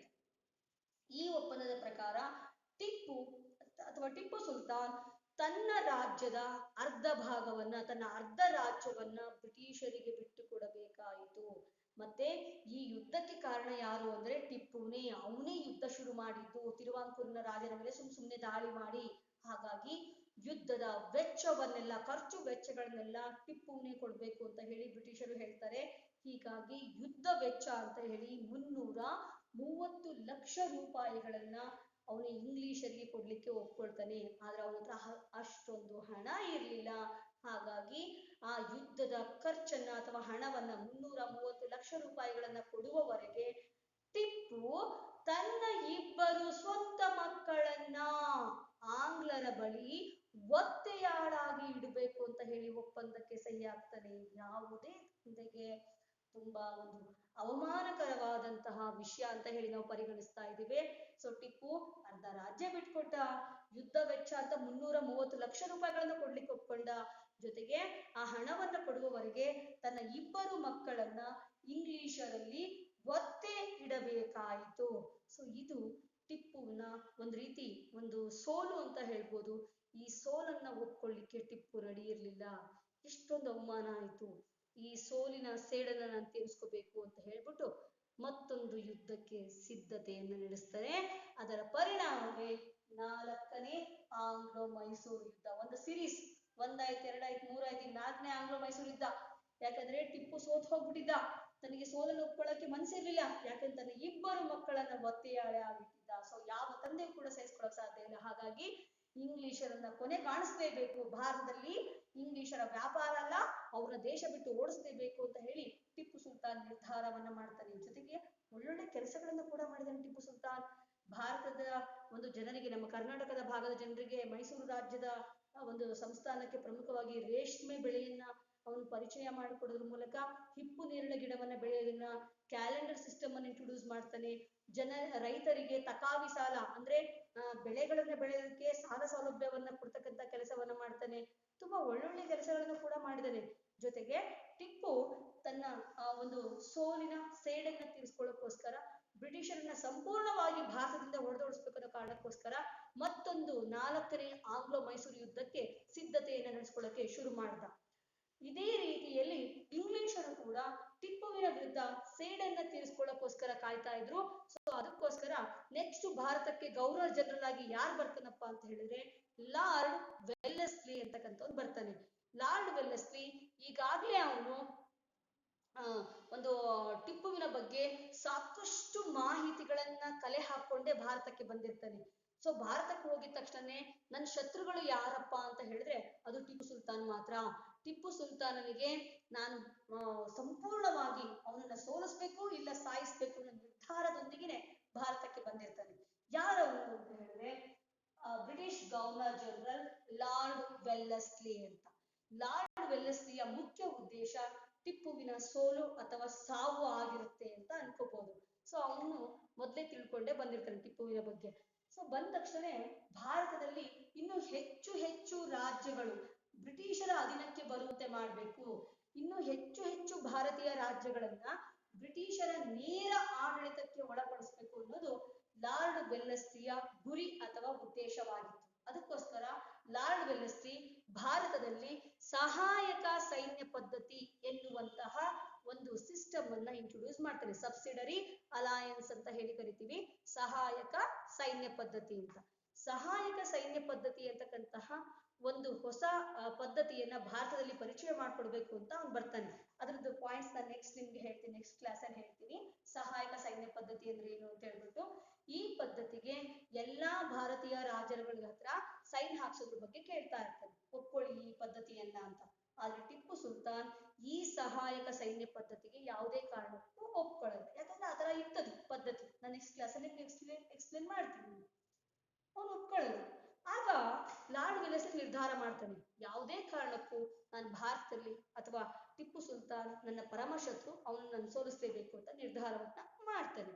ಅದೇ ರೀತಿ ಟಿಪ್ಪು ಕೂಡ ಮೂರನೇ ಆಂಗ್ಲೋ ಮೈಸೂರು ಯುದ್ಧ ಅಥವಾ ಶ್ರೀರಂಗಪಟ್ಟಣ ಒಪ್ಪಂದದ ಕರಾರುಗಳು ತುಂಬಾ ಕೆಟ್ಟದಾಗಿದ್ವು. ಸೊ ಅದ್ರ ವಿರುದ್ಧ ಸೇಡ್ ತೀರಿಸ್ಕೋಬೇಕು ಅಂತ ಕಾಯ್ತಾ ಇರ್ತಾನೆ. ಅದಕ್ಕೋಸ್ಕರ ಈ ಬಾರಿ ಮತ್ತೊಮ್ಮೆ ಫ್ರೆಂಚರ ಸಹಾಯವನ್ನ ಕೇಳ್ತಾನೆ. ಸೊ ನಾಲ್ಕನೇ ಆಂಗ್ಲೋ ಮೈಸೂರು ಯುದ್ಧ 1798ರಿಂದ 1799ರವರೆಗೆ ನಡೆಯಿತು, 1 ವರ್ಷಗಳ ಕಾಲ. ಈ ಯುದ್ಧದಲ್ಲಿ ಪ್ರಮುಖವಾಗಿ ಏನಾಯ್ತು ಅನ್ನೋದಕ್ಕಿಂತ ಬಿಫೋರ್ ನಾವು ಟಿಪ್ಪು ಏನೇನ್ ಪ್ರಯತ್ನ ಮಾಡ್ದ, ಎಲ್ಲೆಲ್ಲಿ ಒಂದು ಬ್ರಿಟಿಷರ ಶತ್ರುಗಳು ಇದ್ದಾರೆ ಅಂತ ಅನ್ಸುತ್ತೋ ಅಂತವ್ರನ್ನ ಸ್ನೇಹಿತರನ್ನಾಗಿ ಮಾಡ್ಕೊಳ್ಳೋ ಪ್ರಯತ್ನವನ್ನ ಮಾಡ್ತಾನೆ. ಅವನು ಫ್ರಾನ್ಸ್ ದೇಶಕ್ಕೆ ನಿಯೋಗವನ್ನ ಕಳಿಸ್ಕೊಡ್ತಾನೆ, ನನಗೆ ಬ್ರಿಟಿಷರ ವಿರುದ್ಧ ಸೈನ್ಯ ಸಹಾಯವನ್ನ ನೀಡಿ, ನಾನು ಭಾರತದಿಂದ ಬ್ರಿಟಿಷರನ್ನ ಹೊಡೆದೋಡಿಸ್ಬೇಕು ಅಂತ ಹೇಳಿ ಕೇಳ್ತಾನೆ. ಆ ಟೈಮಲ್ಲಿ ಫ್ರಾನ್ಸ್ ನಲ್ಲಿ ನೆಪೋಲಿಯನ್ ಆಳ್ವಿಕೆಯನ್ನ ಶುರು ಮಾಡ್ಕೊಂಡಿರ್ತಾನೆ. ಅವನು ಒಬ್ಬ ಮಹಾನ್ ಸೈನಿಕ ದಂಡನಾಯಕನಾಗಿ ಫ್ರಾನ್ಸ್ ನಲ್ಲಿ ಪ್ರಸಿದ್ಧ ವ್ಯಕ್ತಿ ಆಗಿರ್ತಾನೆ. ಅವನ ಸಹಾಯವನ್ನ ಕೇಳಲಾಗುತ್ತೆ, ಅವನ ಸಹಾಯವನ್ನ ಮಾಡ್ತೀನಿ ಅಂತ ಹೇಳಿರ್ತಾನೆ. ಆ ಟೈಮಲ್ಲಿ ಅವನು ಈಜಿಪ್ಟ್ ದಂಡಯಾತ್ರೆಗೆ ಅಂತ ಹೇಳಿ ಬಂದಿರ್ತಾನೆ ಆ ಟೈಮಲ್ಲಿ. ಸೊ ಜೊತೆಗೆ ಟಿಪ್ಪು ಇನ್ನು ಹಲವಾರು ಪ್ರಮುಖ ಪ್ರದೇಶಗಳಿಗೆ, ಒಂದು ಮುಸ್ಲಿಂ ಕಂಟ್ರೀಸ್ ಆಗಿರ್ತಕ್ಕಂತಹ ಅಫ್ಘಾನಿಸ್ತಾನ್, ಅರೇಬಿಯಾ, ಟರ್ಕಿ ಮುಂತಾದ ದೇಶಗಳಿಗೆ ನಿಯೋಗಗಳನ್ನ ಕಳುಹಿಸಿಕೊಡ್ತಾನೆ. ನೀವೆಲ್ಲರೂ ಸೇರಿ ನನಗೆ ಬ್ರಿಟಿಷರ ವಿರುದ್ಧ ಸಹಾಯವನ್ನ ಮಾಡಿ ನಾವು ಬ್ರಿಟಿಷರನ್ನ ಓಡಿಸೋಣ ಅಂತ ಹೇಳ್ತಾನೆ. ಸೊ ಎಲ್ಲಾ ದೇಶಗಳಿಗೆ ಸಹಾಯಕ್ಕೋಸ್ಕರ ಪತ್ರಗಳನ್ನ ಬರೆದು ಕಳಿಸ್ತಾ ಇರ್ತಾನೆ. ಈ ವಿಷಯ ಲಾರ್ಡ್ ವೆಲ್ಲೆಸ್ಲಿಗೆ ಗೊತ್ತಾಗ್ತಾ ಇರುತ್ತೆ. ಟಿಪ್ಪು ನಮ್ ವಿರುದ್ಧ ಎಲ್ಲಾ ತರದ ಯೋಜನೆಯನ್ನ ರೂಪಿಸ್ತಾ ಇದ್ದಾನೆ, ಹಾಗಾಗಿ ಇವನಿಗೆ ಅವಕಾಶವನ್ನ ಕೊಡಬಾರ್ದು ಅಂತ ಹೇಳ್ಬಿಟ್ಟು ಈ ಬಾರಿ ವೆಲ್ಲೆಸ್ಲಿನೇ, ಆರ್ಥರ್ ವೆಲ್ಲೆಸ್ಲಿ ಅವ್ರನ್ನೆಲ್ಲ ಸೇರಿಸ್ಕೊಂಡು ಮತ್ತೆ ಮರಾಠರನ್ನ, ನಿಜಾಮರನ್ನ, ಇನ್ನೂ ಒಂದು ಇಂಪಾರ್ಟೆಂಟ್ ಹೇಳ್ಬೇಕು ಅಂತ ಹೇಳಿದ್ರೆ ಟಿಪ್ಪುವಿಗೆ ಒಂದು ಪರಮ ಶತ್ರುಗಳು ಅಂದ್ರೆ ಮೈಸೂರಿನ ಒಡೆಯರು. ಯಾಕೆಂದ್ರೆ ಮೈಸೂರಿನ ಒಡೆಯರೇ ನಿಜವಾದ ಉತ್ತರಾಧಿಕಾರಿಗಳಾಗಿರ್ತಾರೆ. ಆದ್ರೆ ಆ ಮೈಸೂರಿನ ಒಡೆಯರನ್ನ ಮೂಲೆಗುಂಪು ಮಾಡಿ ಟಿಪ್ಪು ಸುಲ್ತಾನ್ ಎನ್ನುವ ಬಿರುದಿನೊಂದಿಗೆ ಅಧಿಕಾರಕ್ಕೆ ಬಂದಿರ್ತಾನೆ. ಹೀಗಾಗಿ ಮೈಸೂರಿನಲ್ಲಿ ಇದ್ದಂತಹ ಕೆಂಪರಾಜಮ್ಮಣ್ಣಿ ಅಂತಕ್ಕಂತಹ ಮಹಾರಾಣಿ ಏನ್ ಮಾಡ್ತಾರಪ್ಪ ಅಂದ್ರೆ ಬ್ರಿಟಿಷರೊಂದಿಗೆ ಸೇರ್ಕೊಳ್ತಾರೆ. ಬ್ರಿಟಿಷರ ಒಂದು ಸಹಾಯಕ ಸೈನ್ಯ ಪದ್ಧತಿಗೆ ಸಹಿಯನ್ನ ಹಾಕುವ ಮೂಲಕ ನಮ್ಮ ರಾಜ್ಯವನ್ನ ನಮ್ಗೆ ಟಿಪ್ಪುವಿನಿಂದ ದೊರಕಿಸಿಕೊಡಿ ಅಂತ ಹೇಳಿ ಅವರು ಬ್ರಿಟಿಷರೊಂದಿಗೆ ಟೈಅಪ್ ಆಗಿರ್ತಾರೆ. ಹೀಗಾಗಿ ಒಡೆಯರ ಮನೆತನದವರು, ನಿಜಾಮರು, ಮರಾಠರು ಎಲ್ಲರೂ ಕೂಡ ಬ್ರಿಟಿಷರೊಂದಿಗೆ ಕೈ ಜೋಡಿಸಿರ್ತಾರೆ. ಸೊ ಈಗ ಟಿಪ್ಪು ಏಕಾಂಗಿಯಾಗಿದ್ದ, ಮತ್ತೆ ಅವನು ಒಬ್ಬಂಟಿಗನಾಗಿದ್ದ. ಟಿಪ್ಪುವಿನ ಮೇಲೆ ಅಥವಾ ಮೈಸೂರಿನ ಮೇಲೆ ದಾಳಿಯನ್ನ ಮಾಡ್ತಾರೆ. 1798ರಲ್ಲಿ ಲಾರ್ಡ್ ವೆಲ್ಲೆಸ್ಲಿ ಮತ್ತು ಅವನ ಸೈನ್ಯ, ಆರ್ಥರ್ ವೆಲ್ಲೆಸ್ಲಿ, ಇನ್ನೂ ಹಲವಾರು ಪ್ರಮುಖ ವ್ಯಕ್ತಿಗಳನ್ನ ಕಳಿಸ್ಕೊಡ್ತಾರೆ. ಅವರೆಲ್ಲರೂ ಶ್ರೀರಂಗಪಟ್ಟಣದ ಮುತ್ತಿಗೆಯನ್ನ ಹಾಕ್ಬಿಡ್ತಾರೆ. 1799 ಮೇ 4ನೇ ತಾರೀಕು ಅನ್ಕೊಳ್ತೀನಿ ಬಹುಶಃ. ಸೊ ಆ ಟೈಮಲ್ಲಿ ಟಿಪ್ಪು ಊಟ ಮಾಡ್ತಾ ಇರ್ತಾನೆ ಮನೆಯಲ್ಲಿ. ಅಷ್ಟೊಳಗೆ ಶ್ರೀರಂಗಪಟ್ಟಣದ ಮೇಲೆ ದಾಳಿ ಆಗಿರೋ ವಿಷಯ ಗೊತ್ತಾಗುತ್ತೆ. ತನ್ನ ಕುದುರೆ ಮೇಲೆ ಅವನು ಯುದ್ಧ ಭೂಮಿಗೆ ಬರ್ತಾನೆ, ವೀರಾವೇಶದಿಂದ ಹೋರಾಡ್ತಾನೆ. ಆದ್ರೆ ಬ್ರಿಟಿಷ್ ಸೈನ್ಯಕ್ಕೆ ಟಿಪ್ಪು ಯುದ್ಧ ಭೂಮಿಯಲ್ಲೇ ಒಂದು ಬಲಿಯಾಗಬೇಕಾಗುತ್ತೆ. ಸೊ ವೀರಾವೇಶದಿಂದ ಹೋರಾಡುತ್ತಾ ಟಿಪ್ಪು ಯುದ್ಧ ಭೂಮಿಯಲ್ಲೇ ಮರಣವನ್ನ ಹೊಂದ್ತಾನೆ 1799. ಸೊ 4ನೇ ಆಂಗ್ಲೋ ಮೈಸೂರು ಯುದ್ಧದಲ್ಲಿ ಟಿಪ್ಪುವಿನ ಮರಣದೊಂದಿಗೆ ಈ ಒಂದು ಆಂಗ್ಲೋ ಮೈಸೂರು ಯುದ್ಧಗಳು ಮುಕ್ತಾಯ ಆಯಿತು ಅಂತ ಹೇಳ್ಬೋದು. ಮೈಸೂರಿನ ಹುಲಿ ಅಂತ ಹೇಳಿ ಕರೆಸ್ಕೊಳ್ತಕ್ಕಂತಹ ಒಂದು ವೈರಿಗಳಿಗೆ ಒಂದು ಶತ್ರುವಾಗಿದ್ದಂತಹ ಅಂದ್ರೆ ತನ್ನ ವೈರಿಗಳ ವಿರುದ್ಧ ಸಿಡಿದೆದ್ದು ನಿಲ್ತಕ್ಕಂತಹ ಒಂದು ಹುಲಿಯ ರೀತಿಯಲ್ಲಿ ಆರ್ಭಟಿಸುವಂತಹ ವ್ಯಕ್ತಿ ಒಂದು ಇಂಗ್ಲಿಷರ ಸೈನ್ಯದ ಎದುರು ಸೋಲನ್ನ ಒಪ್ಕೋಬೇಕಾಯಿತು. ಹೀಗೆ ಟಿಪ್ಪುವಿನ ಮರಣದೊಂದಿಗೆ 4ನೇ ಆಂಗ್ಲೋ ಮೈಸೂರು ಯುದ್ಧ ಮುಕ್ತಾಯ ಆಯಿತು. ಈಗ ಗೆದ್ದಂತಹ ಇಂಗ್ಲಿಷರು ಮೈಸೂರು ರಾಜ್ಯವನ್ನ ತಮಗೆ ಹೇಗ್ ಬೇಕೋ ಹಾಗೆ ಹಂಚಿಕೆ ಮಾಡ್ತಾರೆ. ಹೇಗೆ ಹಂಚಿಕೆ ಮಾಡಿದ್ರಪ್ಪ ಅಂತ ಹೇಳಿದ್ರೆ, ಸ್ವಲ್ಪ ಭಾಗವನ್ನ ನಿಜಾಮನಿಗೆ, ಸ್ವಲ್ಪ ಭಾಗವನ್ನ ಮರಾಠರಿಗೆ, ಮತ್ತೆ ಎಲ್ಲೆಲ್ಲಿ ಸಮುದ್ರ ತೀರ ಪ್ರದೇಶಗಳು ಬರುತ್ತೋ ಅಂತಹ ಭಾಗವನ್ನ ತಾವಿಟ್ಕೊಳ್ತಾರೆ. ಮತ್ತೆ ಒಡೆಯರಿಗೆ ಕೊಟ್ಟಂತಹ ಮಾತಿನಂತೆ, ಮೈಸೂರಿನ ಮಹಾರಾಣಿ ಕೆಂಪರಾಜಮ್ಮಣಿ ಅಂತ ಹೇಳಿದ್ರೆ ಅವರಿಗೆ ಕೊಟ್ಟ ಮಾತಿನಂತೆ ಮೈಸೂರು ರಾಜ್ಯವನ್ನ ಒಡೆಯರಿಗೆ ಬಿಟ್ಟು ಕೊಡ್ಲಾಗುತ್ತೆ. ಆಗ 5 ವರ್ಷದ ಬಾಲಕನಾಗಿರ್ತಕ್ಕಂತಹ ಮುಮ್ಮಡಿ ಕೃಷ್ಣರಾಜ ಒಡೆಯರ್ ಅಂತಕ್ಕಂಥವ್ರು ಇರ್ತಾರೆ. ಅವರಿಗೆ ಅವರನ್ನ ರಾಜ ಅಂತ ಹೇಳಿ ಅನೌನ್ಸ್ ಮಾಡಿ ಅವರ ಪರವಾಗಿ ಕೆಂಪರಾಜಮ್ಮಣಿಯವರು ಆಳ್ವಿಕೆಯನ್ನ ಶುರು ಮಾಡ್ತಾರೆ. ಸೊ ಇದಿಷ್ಟು 4ನೇ ಆಂಗ್ಲೋ ಮೈಸೂರು ಯುದ್ಧ ಇಲ್ಲಿಗೆ ಮುಕ್ತಾಯ ಆಯಿತು. ಸೊ ಹೀಗೆ ಬ್ರಿಟಿಷರು ಭಾರತದ ಮತ್ತೊಂದು ಪ್ರಮುಖ ಸಂಸ್ಥಾನವಾಗಿರ್ತಕ್ಕಂತಹ ಮೈಸೂರಿನ ಮೇಲೆ ಹೇಗೆ ನಿರಂತರವಾಗಿ ಮೊದಲನೇ ಆಂಗ್ಲೋ ಮೈಸೂರು ಯುದ್ಧ, 2ನೇ ಆಂಗ್ಲೋ ಮೈಸೂರು ಯುದ್ಧ, 3ನೇ ಆಂಗ್ಲೋ ಮೈಸೂರು ಯುದ್ಧ ಮತ್ತು 4ನೇ ಆಂಗ್ಲೋ ಮೈಸೂರು ಯುದ್ಧದ ಮೂಲಕ ಹೇಗೆ ಮೈಸೂರನ್ನ ವಶಪಡಿಸ್ಕೊಂಡ್ರು ಮತ್ತೆ ಅದನ್ನ ಒಡೆಯರಿಗೆ ಹೇಗೆ ಬಿಟ್ಕೊಟ್ರು ಅನ್ನೋದನ್ನ ನಾನು ಇದುವರೆಗೂ ನಿಮ್ಗೆ ಹೇಳಿದ್ದೆ. ನಿಮ್ಗೆ ಈ ಟಾಪಿಕ್ ಅಲ್ಲಿ ಬರ್ತಕ್ಕಂತಹ ತುಂಬಾ ಇಂಪಾರ್ಟೆಂಟ್ ಕ್ವಶನ್ ಏನಪ್ಪಾ ಅಂದ್ರೆ, ಇಂಗ್ಲಿಷರ ವಿರುದ್ಧ ಟಿಪ್ಪುವಿನ ಹೋರಾಟವನ್ನ ವಿವರಿಸಿ ಅಂತ ಹೇಳಿ ನಿಮ್ಗೆ 5 ಅಂಕಗಳಿಗೆ ಕೇಳ್ತಾರೆ. ಸೊ ಟಿಪ್ಪುವಿನ ಹೋರಾಟ ಅಂದ್ರೆ ನೀವು 2ನೇ ಆಂಗ್ಲೋ ಮೈಸೂರು ಯುದ್ಧದಿಂದ ಬರಿಬೇಕಾಗುತ್ತೆ. 1780ರಿಂದ 84ರವರೆಗೆ 2ನೇ ಆಂಗ್ಲೋ ಮೈಸೂರು ಯುದ್ಧ ಇಂಗ್ಲಿಷರು ಮತ್ತು ಹೈದರಾಲಿಯ ನಡುವೆ ಪ್ರಾರಂಭವಾಯಿತು. ಟಿಪ್ಪು ತನ್ನ ತಂದೆಯೊಂದಿಗೆ ಹೈದರಾಲಿ ಆಗಿರ್ತಕ್ಕಂತಹ ತನ್ನ ತಂದೆಯೊಂದಿಗೆ ಹಲವಾರು ಯುದ್ಧಗಳಲ್ಲಿ ಭಾಗವಹಿಸುವ ಮೂಲಕ ಬ್ರಿಟಿಷರನ್ನ ಸೋಲಿಸಿದನು. ಆದ್ರೆ 1781ರ ಪೋರ್ಟೊನೋ ಕದನದಲ್ಲಿ ಹೈದರಾಲಿ ಸ್ವತಃ ಸರ್ ಐರ್ ಕುಟನಿಂದ ಸೋತು ಹೋಗ್ತಾನೆ. 1782ರಲ್ಲಿ ಮರಣವನ್ನ ಹೊಂದ್ತಾನೆ ಅಂತ ಬರ್ಬಿಟ್ಟು ಇಲ್ಲಿಂದ ಟಿಪ್ಪು ಬಗ್ಗೆ ಬರೀಬೇಕಾಗುತ್ತೆ. ಸೊ ಟಿಪ್ಪು 2ನೇ ಆಂಗ್ಲೋ ಮೈಸೂರು ಯುದ್ಧವನ್ನ ತನ್ನ ತಂದೆಯ ಮರಣದ ನಂತರ ತಾನೇ ಸುಲ್ತಾನ್ ಅಂತ ಹೇಳಿ ಘೋಷಿಸಿಕೊಂಡು ಒಂದು ಅಧಿಕಾರಕ್ಕೆ ಬಂದ್ಬಿಟ್ಟು ಯುದ್ಧವನ್ನ ಮುಂದುವರಿಸಿದ. ಹಲವಾರು ಕಡೆಗಳಲ್ಲಿ ಯುದ್ಧ ನಡೀತಾ ಇತ್ತು. ಯುದ್ಧ ತುಂಬಾ ಮುಂದುವರಿತಿದ್ರಿಂದ ಶಾಂತಿ ಒಪ್ಪಂದಕ್ಕೆ ಬರಬೇಕಾಯಿತು. 1784ರಲ್ಲಿ ಮಂಗಳೂರು ಒಪ್ಪಂದದ ಮೂಲಕ ಶಾಂತಿ ಒಪ್ಪಂದವನ್ನ ಮಾಡಿಕೊಳ್ಳಲಾಯಿತು. ಈ ಒಪ್ಪಂದದಲ್ಲಿ ಪ್ರಮುಖವಾಗಿ ಗೆದ್ದಂತಹ ಪ್ರದೇಶಗಳನ್ನ ಪರಸ್ಪರ ಹಿಂದಿರುಗಿಸ್ಬೇಕು, ಮತ್ತೆ ಸೆರೆಯಲ್ಲಿರುವಂತಹ ಕೈದಿಗಳನ್ನ ಪರಸ್ಪರ ಬಿಡುಗಡೆಗೊಳಿಸ್ಬೇಕು ಅಂತ ಹೇಳಿ ಒಪ್ಪಂದವನ್ನ ಮಾಡಿಕೊಳ್ಳಲಾಯಿತು. ಜೊತೆಗೆ ಬ್ರಿಟಿಷರ ಮಿತ್ರ ರಾಜ್ಯಗಳ ಮೇಲೆ ಯಾವುದೇ ಕಾರಣಕ್ಕೂ ಟಿಪ್ಪು ಯುದ್ಧವನ್ನ ಮಾಡಬಾರದು ಅಂತ ಹೇಳಿ ಒಪ್ಪಂದವನ್ನ ಮಾಡಿಕೊಂಡ್ರು. ಆದ್ರೆ ಟಿಪ್ಪು ನಿಜವಾಗ್ಲೂ ಭಾರತದಿಂದ ಬ್ರಿಟಿಷರನ್ನ ಹೊರ ಹಾಕ್ಲಿಕ್ಕೆ ಯೋಚನೆ ಮಾಡ್ತಾ ಇದ್ದ. ಅದಕ್ಕೋಸ್ಕರ ತನ್ನ ಒಂದು ಬ್ರಿಟಿಷರ ಮಿತ್ರ ರಾಜ್ಯನಾಗಿದ್ದಂತಹ ತಿರುವಾಂಕೂರಿನ ಮೇಲೆ 1789ರಲ್ಲಿ ದಾಳಿ ಮಾಡುವ ಮೂಲಕ ಒಂದು 3ನೇ ಆಂಗ್ಲೋ ಮೈಸೂರು ಯುದ್ಧವನ್ನ ಪ್ರಾರಂಭಿಸಿದ ಅಂತ ಹೇಳಿ ಬರೀಬೇಕು.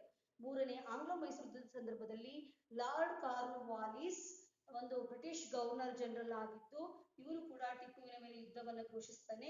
ಈ ಯುದ್ಧದಲ್ಲಿ ಶ್ರೀರಂಗಪಟ್ಟಣದ ಮುತ್ತಿಗೆಯನ್ನ ಹಾಕ್ಬಿಡ್ತಾರೆ. ಹಾಗಾಗಿ 1792ರಲ್ಲಿ ಅನಿವಾರ್ಯವಾಗಿ ಟಿಪ್ಪುವು ಶ್ರೀರಂಗಪಟ್ಟಣ ಒಪ್ಪಂದಕ್ಕೆ ಸಹಿಯನ್ನ ಹಾಕ್ತಾನೆ. ಈ ಒಪ್ಪಂದ ತುಂಬಾ ಅವಮಾನಕರವಾಗಿತ್ತು. ಟಿಪ್ಪು ತನ್ನ ಅರ್ಧ ರಾಜ್ಯವನ್ನ ಬಿಟ್ಟುಕೊಡ್ಬೇಕಾಯ್ತು. ಟಿಪ್ಪುವು ಯುದ್ಧ ವೆಚ್ಚ ಅಂತ ಹೇಳಿ 330 ಲಕ್ಷ ರೂಪಾಯಿಗಳನ್ನ ಇಂಗ್ಲಿಷರಿಗೆ ಕೊಡ್ಬೇಕಾಯ್ತು. ಆ ಹಣವನ್ನ ಕೊಡುವವರೆಗೆ ತನ್ನ 2 ಮಕ್ಕಳನ್ನ ಒತ್ತೆಯಾಳಾಗಿಡಬೇಕಾಯಿತು ಅಂತ ಹೇಳಿ ಬರೀಬೇಕು. ಅವನು ಫ್ರೆಂಚರ ಸಹಾಯವನ್ನ ಕೇಳಿದ್ದ, ಅದನ್ನ ನಂಬ್ಕೊಂಡು ಯುದ್ಧ ಶುರು ಮಾಡ್ದ. ಆದ್ರೆ ಫ್ರೆಂಚರು ಆ ಟೈಮಲ್ಲಿ ಫ್ರಾನ್ಸ್ ನಲ್ಲಿ ಕ್ರಾಂತಿ ಆಗಿದ್ರಿಂದ ಸಹಾಯವನ್ನ ಮಾಡಲಿಲ್ಲ ಅಂತ.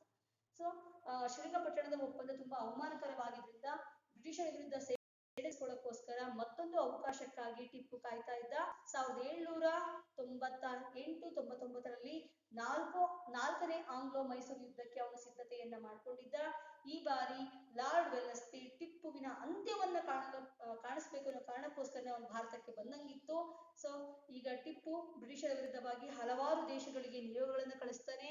ಸೊ ಫ್ರಾನ್ಸು, ಅರೇಬಿಯಾ, ಟರ್ಕಿ ಮತ್ತೆ ಇನ್ನೊಂದು ಅಫ್ಘಾನಿಸ್ತಾನ್ ಮುಂತಾದ ದೇಶಗಳ ಹೆಸರನ್ನ ಬಳಸಿ ಇವನ್ ನೆಪೋಲಿಯನ್ ಸಹಾಯವನ್ನ ಕೂಡ ಕೇಳಿದ್ದ. ನೆಪೋಲಿಯನ್ ಸಹಾಯ ಮಾಡ್ಬೇಕು ಅನ್ನೋಷ್ಟರಲ್ಲಿ ಫ್ರಾನ್ಸ್ ನಲ್ಲಿಯೇ ಒಂದು ಕಾನ್ಸಲ್ ಗವರ್ಮೆಂಟ್ ಬಿದ್ದು ಹೋಗಿರುತ್ತೆ. ಕಾನ್ಸಲ್ ಗವರ್ಮೆಂಟ್ ಡೈರೆಕ್ಟರಿ ಸರ್ಕಾರ 1799ರಲ್ಲಿ ಡೈರೆಕ್ಟರಿ ಸರ್ಕಾರ 1795ರಿಂದ 99ರವರೆಗೂ ಫ್ರಾನ್ಸ್ ನಲ್ಲಿ ಡೈರೆಕ್ಟರಿ ಸರ್ಕಾರ ಗವರ್ಮೆಂಟ್ ಅಂತ ಇರುತ್ತೆ. ಅದು ತನ್ನ ಆಡಳಿತವನ್ನ ಕಳ್ಕೊಂಡಿರುತ್ತೆ. ಇದೇ ಒಳ್ಳೆ ಅವಕಾಶ, ನಾನು ಹೋಗಿ ಫ್ರಾನ್ಸ್ ನಲ್ಲಿ ಆಳ್ವಿಕೆ ಮಾಡ್ಬೋದು ಅನ್ನೋ ಕಾರಣಕ್ಕೋಸ್ಕರ ನೆಪೋಲಿಯನ್ ವಾಪಸ್ಸು ಹೋಗ್ಬಿಡ್ತಾನೆ. ಹೀಗಾಗಿ ನೆಪೋಲಿಯನ್ ಯಾರಿಗೆ ಟಿಪ್ಪುವಿಗೆ ಸಹಾಯವನ್ನ ಮಾಡ್ಲಿಕ್ಕೆ ಸಾಧ್ಯ ಆಗಲ್ಲ. ಸೊ ಇವ್ರನ್ನೆಲ್ಲ ನಂಬ್ಕೊಂಡು ಮತ್ತೊಂದ್ಸರಿ ಇಲ್ಲಿ ಟಿಪ್ಪು ಅಂತ ಹೇಳ್ಬೋದು. ವೆಲ್ಲೆಸ್ಲಿ ತನ್ನ ಒಗ್ಗೂಡಿದಂತ ಸೈನ್ಯವನ್ನ ಕರ್ಕೊಂಡು ಮರಾಠರನ್ನ, ನಿಜಾಮರನ್ನ, ಇವನ್ ಒಡೆಯರ ಮನೆತನದವರೆಲ್ಲ ತನ್ನ ಕಡೆ ಸೇರಿಸ್ಕೊಂಡು ಟಿಪ್ಪುವನ್ನ ಒಬ್ಬಂಟಿಯನ್ನಾಗಿ ಮಾಡ್ಬಿಟ್ಟು 1799ರಲ್ಲಿ ಯುದ್ಧ ಭೂಮಿಯಲ್ಲಿ ಅವಳನ್ನ ಸಾಯಿಸ್ತಾರೆ. ಹೀಗೆ ಟಿಪ್ಪುವಿನ ಅಂತ್ಯದೊಂದಿಗೆ ಮೈಸೂರಿನ ಹುಲಿ ಅಂತ ಹೇಳಿ ಕರೆಸ್ಕೊಳ್ತಕ್ಕಂತಹ ಟಿಪ್ಪುವಿನ ಜೀವನ ಕೂಡ ಅಂತ್ಯ ಆಯಿತು. ಸೊ ಮೈಸೂರು ರಾಜ್ಯವನ್ನ ಎಲ್ಲರೂ ಹಂಚ್ಕೊಂಡ್ರು. ಮರಾಠರು, ನಿಜಾಮರಿಗೆ ಸ್ವಲ್ಪ ಭಾಗ, ಮೈಸೂರಿನ ಒಡೆಯರಿಗೆ ಸ್ವಲ್ಪ ಭಾಗ, ಮತ್ತೆ ಹೆಚ್ಚು ಲಾಭವನ್ನ ಪಡ್ಕೊಂಡಿದ್ಯಾರಪ್ಪ ಅಂದ್ರೆ ಬ್ರಿಟಿಷರು. ಸೊ ಇಲ್ಲಿಗೆ ಆಂಗ್ಲೋ ಮೈಸೂರು ಯುದ್ಧಗಳು ಮುಕ್ತಾಯ ಆಯಿತು. ಐ ಹೋಪ್ ನಿಮ್ಗೆಲ್ಲ ಅರ್ಥ ಆಗಿದೆ ಅಂತ ಅನ್ಕೊಂಡಿದೀನಿ. ಅರ್ಥ ಆಗಿಲ್ಲ ಅಂತ ಹೇಳಿದ್ರೆ ಇನ್ನೊಂದ್ಸರಿ ಈ ವಿಡಿಯೋನ ಅಪ್ಲೋಡ್ ಮಾಡಿ ನಿಮ್ಗೆ ರೀಸೆಂಡ್ ಮಾಡ್ತೀನಿ, ನೋಡ್ಕೊಳ್ಳಿ.